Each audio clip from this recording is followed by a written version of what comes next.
স্থান থেকে আরম্ভ করে এই আপনি এখন যে আপনি বেইলি রোডে সবাই যান, বেইলি রোড পর্যন্ত ফিল্ম, মানে ফিল্ম পাড়া, মানে একেবারে আপনি গুলিস্তান থেকে নামতেছেন ফিল্ম পাড়া, সব ফিল্ম। সমিতি যারা এখানে আপনি দেখেন শ্রদ্ধেয়, ওখানে দেখেন যারা সমিতি করার পিছনে যাদের অবদান আছে শ্রদ্ধেয়, মানে আমি যদি বলি সোহেল রানা সাহেব, শ্রদ্ধেয় ফারুক সাহেব, শ্রদ্ধেয় রাজ্জাক সাহেব, শ্রদ্ধেয় উজ্জ্বল সাহেব, শ্রদ্ধেয় আমাদের আহমেদ শরীফ সাহেব এবং খলিলুল্লাহ খান, শ্রদ্ধেয় আলমগীর সাহেব।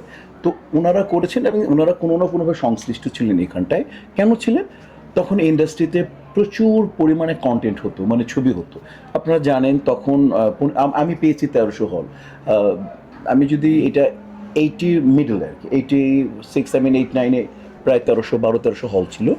আর এর আগে মানে আমার যারা আরও 5-7 বছর আগে তারা 1500 হল পেয়েছে। 1500 হল। তখন আপনারা ছোট মানুষ, আপনাদেরকে একটা বলি, তখন আমাদের ছবি রিলিজ হতো ফার্স্ট রান হচ্ছে প্রথম, মানে শহরগুলোতে ফার্স্ট রান, তারপর উপশহরগুলোতে। ওই ছবি যদি ভালো ব্যবসা করতো তখন আবার সেকেন্ড রান করতো, 6 মাস পর সেকেন্ড রান। আমি থার্ড রান ছবিও দেখেছি।